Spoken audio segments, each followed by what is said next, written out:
আল্লাহ ততক্ষণ পর্যন্ত কোনো বান্দার সাহায্যে থাকে যতক্ষণ পর্যন্ত ওই বান্দা তার ভাইয়ের সাহায্যে থাকে। তাহলে বলেন তো, আল্লাহর সাহায্য পাওয়ার প্রথম শর্ত কি?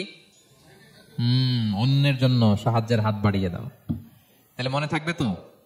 নাকি এতিমকে ধাক্কা দিয়ে বের করে দিবেন, ফরিয়াদিকে ধমক দিবেন একটা? বড় সাহেব তো আপনি, বড় স্যার, খবরদার।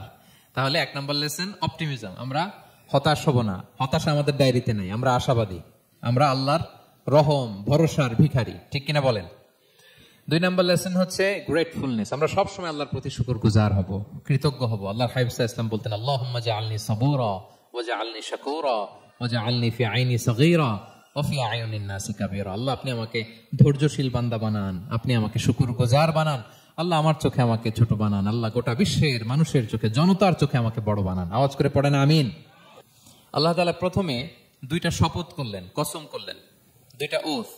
আমরা যদি সংক্ষেপে ভাগ করি তাহলে 11 আয়াত বিশিষ্ট এই সূরাতে প্রথম 2 আয়াতে 2টা শপথ আছে। তারপরের 3টা আয়াতে রাসূল সাল্লাল্লাহু আলাইহি ওয়াসাল্লামকে 3টা কনফার্মেশন দেওয়া হয়েছে, সুসংবাদ দেওয়া হয়েছে। এরপরের 3টা আয়াতে আল্লাহর হাবিব সাল্লাল্লাহু আলাইহি ওয়াসাল্লামের অতীতে আল্লাহ কি নিয়ামত দিয়েছেন সেটার একটা রিমাইন্ডার দেওয়া হয়েছে। আর সবশেষে 3টা ওয়ার্ক প্ল্যান দেওয়া হয়েছে, কর্মসূচি, সেগমেন্ট। আপনি এক নজরে কোরআন এগুলো পাবেন, এরকম সেগমেন্ট আকারে আমরা ভাগ করেছি।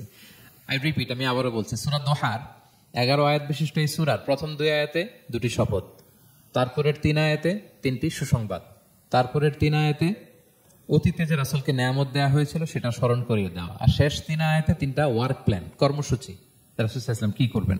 ক্লিয়ার হয়ে গেছে না সূরাটা? আসুন এবার তাফসীরে ঢুকি। আল্লাহ তাআলা বললেন, ওয়াদ দোহা, নবী আলোর শপথ। আলো, দোহা মানে আলো। আমার সাথে আওয়াজ করে বলুন, দোহা মানে কি? আলো, সকালের আলো, প্রভাতের সূর্য কিরণ। দিনের প্রথম অংশে একটা সানশাইন থাকে না, খুব চমৎকার লাগে 9টা-10টার দিকে, হ্যাঁ, সানশাইন।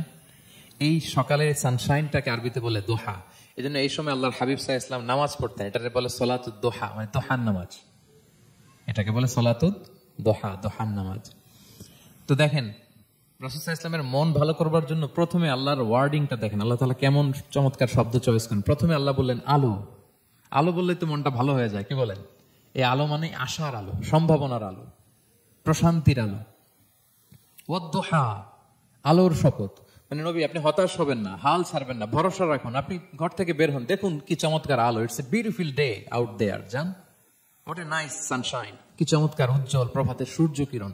এত চমৎকার জলজলে সানশাইনিং এনভায়রনমেন্ট, আপনার মন খারাপ হয় কি করে? ওয়াদ-দুহা, দোহার শপথ মানে প্রভাতের সূর্য কিরণের শপথ।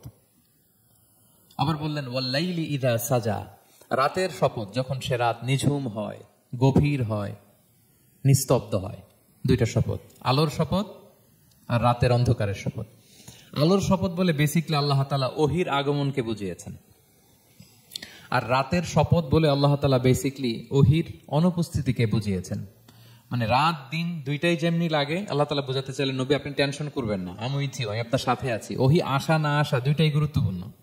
রেগুলার যদি ওহী আসে, এটা রিসিভ করতে আপনার কষ্ট হয়ে যাবে। আল্লাহর পক্ষ থেকে আসমানি কিতাবের যে ওহী, এটা সাধারণ কোনো কথা না। ইন্না সানুলকি আলাইকা কাওলান সাকিলা, এটা খুব ভারী, হেভি ওয়েট। এটা পাহাড়ে নাজিল করলে, লাউ আনসালনা হাযাল কুরআনা আলা জাবাল লারাআইতাহু খাশিআম মুতাসাদ্দিআম মিন খাশিয়াতিল্লাহ, এটা মাউন্ট এভারেস্টের উপর নাজিল করলে পাহাড় ভেঙে খান খান হয়ে যেত।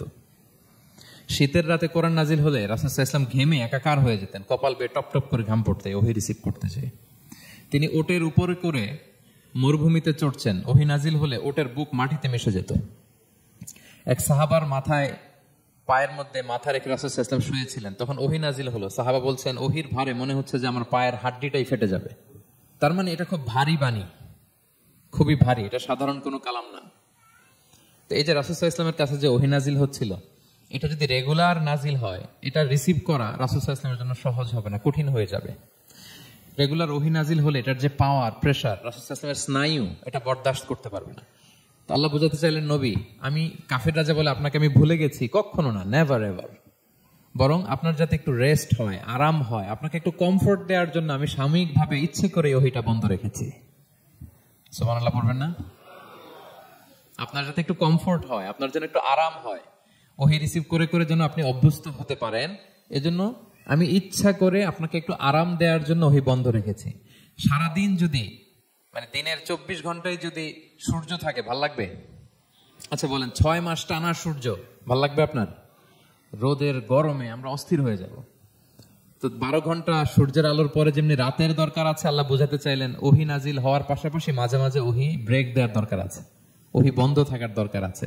ফলে আপনি হ্যাবিচুয়েটেড হবেন, ওহি রিসিভ করা না করা এটা আপনার জন্য ইজি হয়ে যাবে। যখন আপনি আপনার জন্য ওকে হয়ে যাবে, তখন আমি লাগাতার ওহি নাজিল করবো। তাহলে ওরা যে বলে আমি আপনাকে ভুলে গিয়েছি, না, আমি আপনাকে বলি নাই, বরং আপনার আরামের জন্য খানিকটা সময় আপনাকে বিশ্রামের সুযোগ করে দেওয়ার জন্য আমি আল্লাহ ওহি বন্ধ রেখেছি। সুবহানাল্লাহ।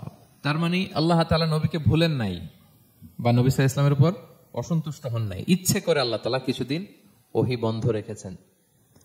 প্রতিদিন সূর্য থাকলে যেমনি ভাল লাগে না, মানে 24 ঘন্টা, এই জন্য 12 ঘন্টা সূর্য দিয়ে আল্লাহ 12 ঘন্টা রাত দিয়েছেন, আমাদের আরামের বিশ্রামের ঘুমের আয়োজন করেছেন।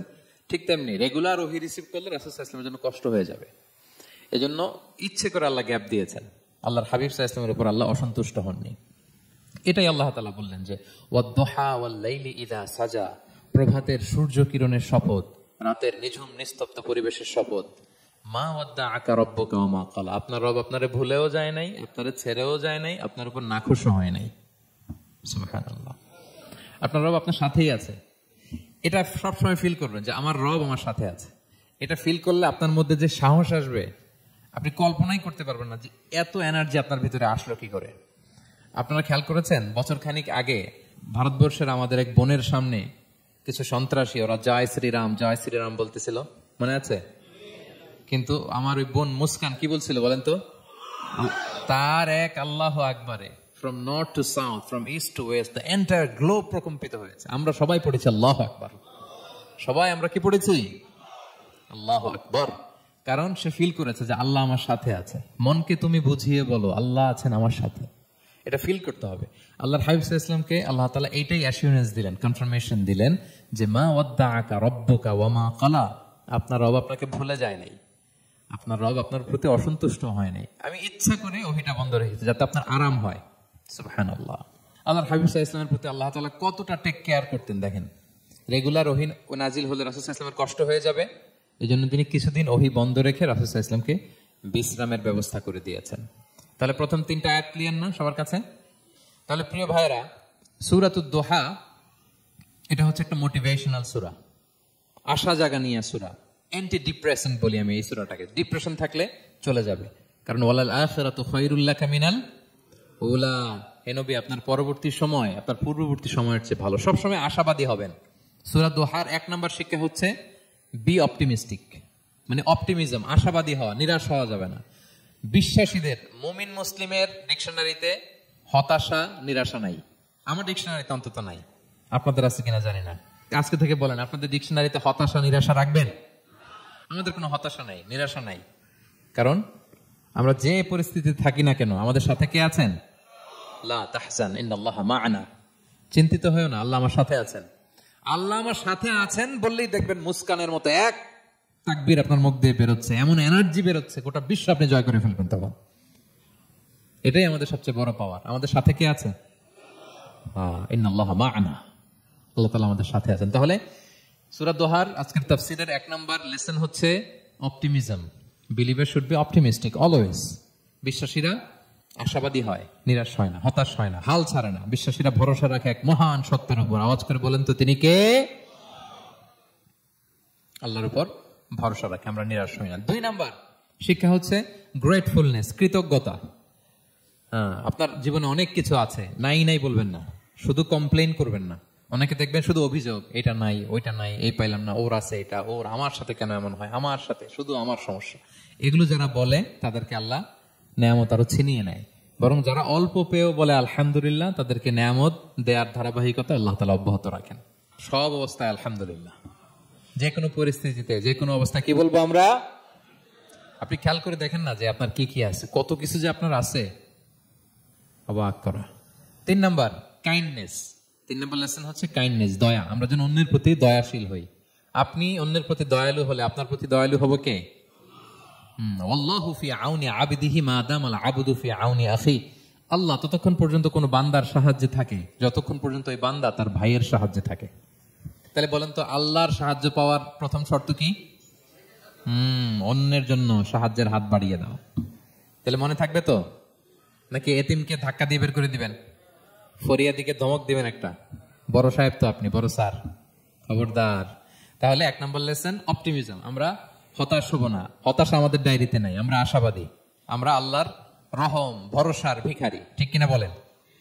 2 নম্বর লেসন হচ্ছে গ্রেটফুলনেস। আমরা সবসময় আল্লাহর প্রতি শুকরগুজার হব, কৃতজ্ঞ হব। আল্লাহর হাবিব সাল্লাল্লাহু আলাইহি ওয়াসাল্লাম বলতেন, আল্লাহুম্মা জাআলনি সাবুরা ওয়া জাআলনি শাকুরা ওয়া জাআলনি ফি আইনি সগীরা ওয়া ফি আয়ুনিন নাসি কাবীরা। আল্লাহ, আপনি আমাকে ধৈর্যশীল বান্দা বানান, আপনি আমাকে শুকরগুজার বানান।